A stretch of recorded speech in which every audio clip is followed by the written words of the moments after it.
নম্বরের অঙ্কটা দেখো, যে কি বলছে, মহিদুলপাড়ার হাসপাতালের 100 জন রোগীর বয়সের নিচের ছকে লিখলো। ওই 100 জন বয়সের গড় হিসেব করে লিখতে বলেছে যে কোনো পদ্ধতিতে। এর আগে যেটা করলাম কল্পিত গড় পদ্ধতি, ওই পদ্ধতিতেই এই অঙ্কটা তোমাদের করে দেখাবো।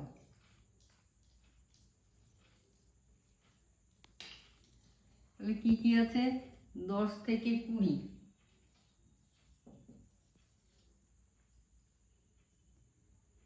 20 থেকে 30, 30 থেকে 40,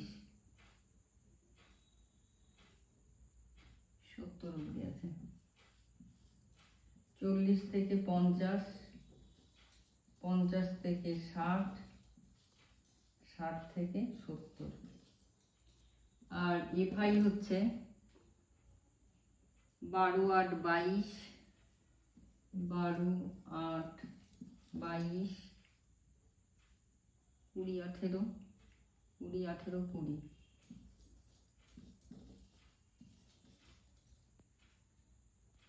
এবার এক্সআই হচ্ছে বলেছি প্রথম সীমা শেষ সীমার গড়, তাহলে 20 30 মানে 15, এটা 20 30 মানে 50 25, 30 40 70 মানে 35, 40 50 90 45, 50 60 110 মানে 55, আর 60 70 মানে এটা 65 হবে।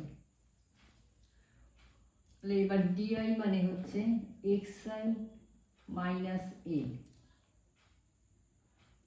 মাঝামাঝি নিচ্ছি, এক্সআই মাইনাস 35, তাহলে এটা 0, এটা -10, এটা -20, আর এটা 10, এটা 20, এটা 30। তাহলে এবার এফআই ডিআই,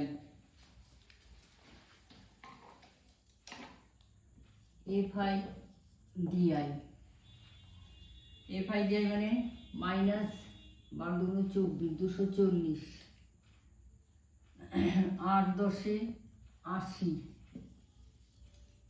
এটা 0, এটা হচ্ছে 200,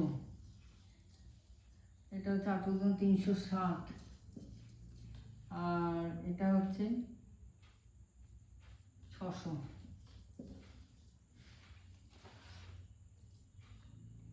তাহলে এটা তো বলেই দিয়েছে কতজন, 100 জন, তাই তো 100 জন। তাহলে এফআই হচ্ছে 100, আর এটা বেরোচ্ছে হচ্ছে তোমার 840,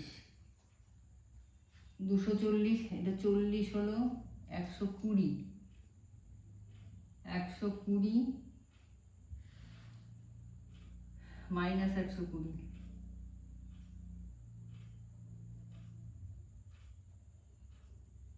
360 থেকে 120 গেলে থাকে।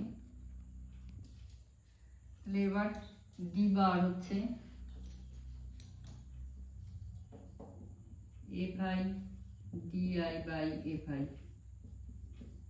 তাহলে 840 বাই 100, তার মানে 8.40, 8.40, তার মানে ডি বার হচ্ছে এক্স বার মাইনাস এ, তার মানে এক্স বার হচ্ছে ডি বার প্লাস এ, ডি বার হচ্ছে বেরোলো 8.40 প্লাস এ 35 ধরা হয়েছে, তার মানে 43.40। এইভাবে অঙ্কগুলো করবেন।